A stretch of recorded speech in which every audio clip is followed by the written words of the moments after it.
Hey folks, welcome back. There's a word I didn't learn until my 30s that really reframed how I talked about and thought about some of the elements of my childhood. And that word is parentification. When I first heard the word parentification, I felt this very interesting mix of fascination and maybe even a little grief.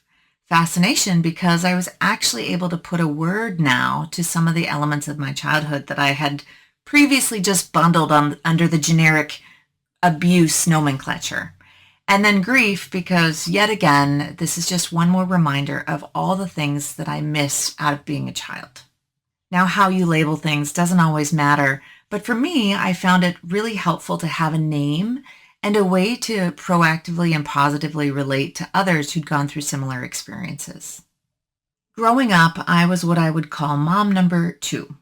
Before I was even old enough to really be a kid, I was already a caregiver.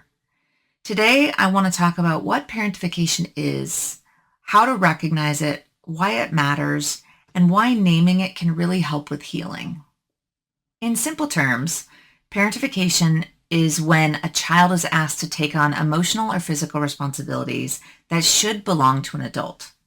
Psychology today describes it as a role reversal within families, when a child becomes the emotional support system, the mediator or caretaker, because the parent cannot fully manage their own responsibilities or emotions. It's not the same thing, to be clear, as helping out. Parentification is not helping out with chores or asking them to babysit occasionally or teaching children responsibility. Those are all really important things of being a parent. But parentification is when that behavior and those responsibilities become chronic. It's when a child becomes the parent's crutch so that the family can function. It can look like different things. One of the things it can look like is being the emotional confidant for a parent. It can mean that you're mediating adult conflicts, always pulled into the middle. It could mean that you're taking care of siblings far beyond what's age appropriate. It can also mean being responsible for keeping peace in the household. My own definition is very simple. Parentification is when a child is treated like a parent so that the parent can survive. When I think of parentification in my life, the first thing that comes to mind is what I said earlier. I was mom number 2. I was the oldest of 5 children, and from the time I was about 10 years old, I was responsible for taking care of and babysitting these children regularly.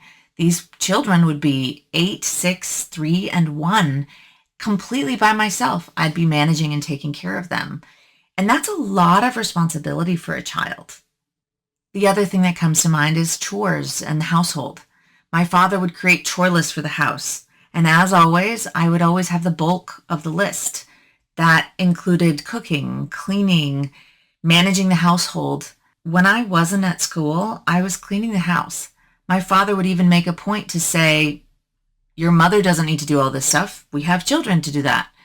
And granted, all of the kids had some level of chores, but most of it fell onto me. Interestingly enough, my grandmother, my father's mother, would regularly make comments about how they treated me like a slave and how she didn't like it. Much later on, when my father was put in prison, she became his biggest advocate, supporting me not at all. So, conditional support, but she called it out like she saw it at the time. And then there was the emotional side. My father would confide in me like I was his best friend. He would tell me inappropriate stories about his marriage. He'd talk about his work problems. He'd talk about his infidelity. He would talk about his frustrations and arguments with my mother and how he blamed her for many things. He would talk about their intimate life and sexual challenges in the bedroom and about his problems at church and with other adults.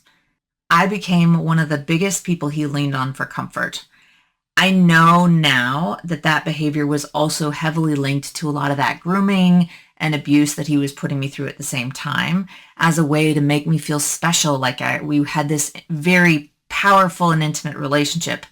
But that doesn't negate what it was. It was also parentification.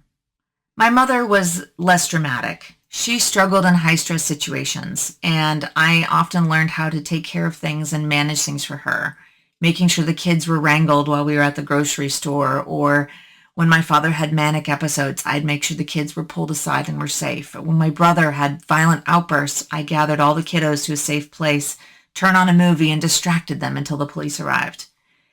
I lived in a constant state of high alert. My job was always to keep everyone else safe.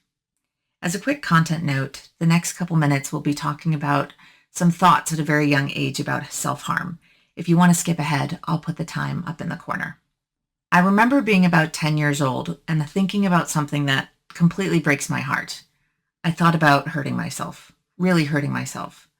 I thought about unaliving myself because of how unhappy I was in this very abusive and traumatic environment. Now, how serious was I? It's hard to know. I was so young.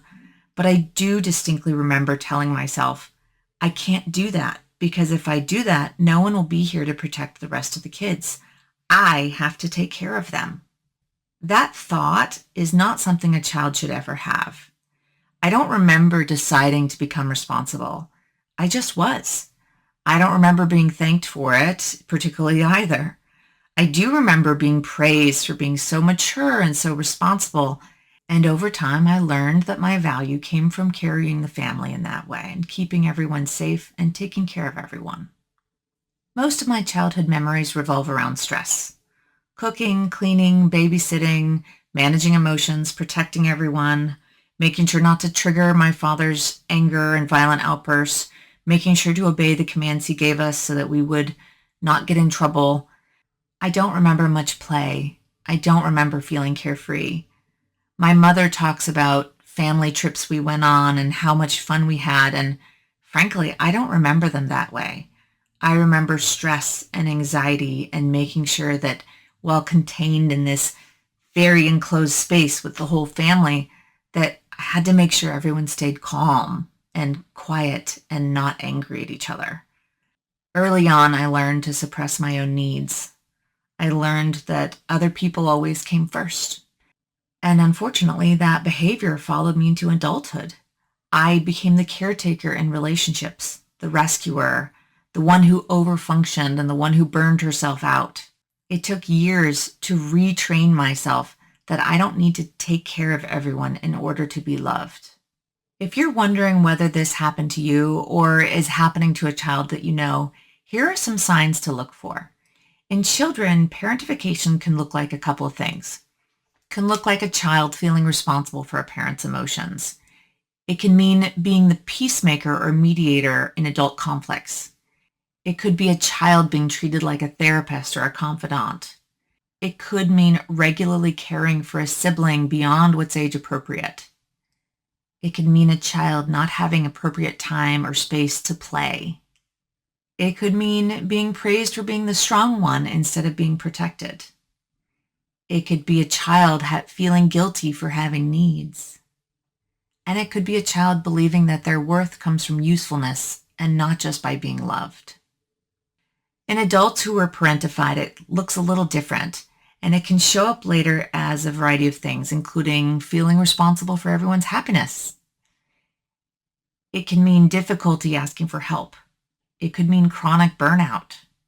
It could mean people-pleasing, over-functioning, or always choosing partners who need fixing. It could mean feeling uncomfortable when life is calm, or struggling to rest without guilt. If you recognize yourself in this list, it doesn't mean you're broken. It means that you adapted, just like I did, to survive. And that recognition is the first step to healing. I want to be very clear about something. Children need to learn responsibility. Of course they do. Chores are healthy, helping out at home is healthy, babysitting sometimes is healthy, and it's a great opportunity for children to learn responsibility and what it's going to be like to eventually be an adult. As a parent, that's our job, right? Is to teach our children how to function in adult life. But we have to make sure that it's age appropriate, in moderation, and it doesn't come at the sacrifice of your child's ability to be a child. When a child is so worried about keeping the family together that they cannot enjoy childhood, that's not maturity, that's survival, and that is not okay. So why is this discussion important? I believe it's important because if parentification goes unnamed, the cycle might accidentally continue. The child grows up believing that love means sacrifice, and they become that adult who carries everyone. And sometimes you can unknowingly pass that role and that feeling onto your own children, thinking that it's normal. Naming parentification doesn't mean it's blaming. Naming means understanding. And by understanding, that is how we can break the cycles in our families. For me, I've been working on healing for a very long time, well before I knew what parentification was, and I'll continue working on it long after. Understanding what parentification was and some of the behaviors that I experienced that were 100% unhealthy, not normal, and should not have occurred helped me to ensure that I'm not replicating those same behaviors. It also helped me reflect on how parentification affected me as an adult. And so in turn, it helped me to set more boundaries, to really look at and stop carrying everyone's emotions. I still do it. I'm working on it. But to choose healthier relationships, to allow myself the ability and the permission to rest, and to remind myself that I matter too, not just everyone else. To be fair, I'm still not great at any of these things, but I'm working on it. And knowing and researching has helped me to better identify and recognize what I'm doing and actively work towards improvement when I'm compromising myself in the process. Healthy responsibility looks very different now than it did then. Back then, responsibility meant survival. And now my goal is that it should mean balance. It means loving others without abandoning myself in the process. If you're just now realizing that you were parentified, I want to say a couple things. I want you to remember that what happened to you was not your fault. You didn't imagine it. You were a child doing adult work. You deserve to be protected, not depended on. You are allowed to build a different life for you and your children. You don't need to keep carrying everyone. I made this video because I want people to feel seen, validated, and less alone. If you went through parentification like I did, you are not alone. Thank you for listening. I'm Janae Cherie, and I hope that my story helps you to tell yours. I'm going to keep sharing honest reflections and lessons I've learned along the way. If you'd like to follow along, you're welcome to subscribe.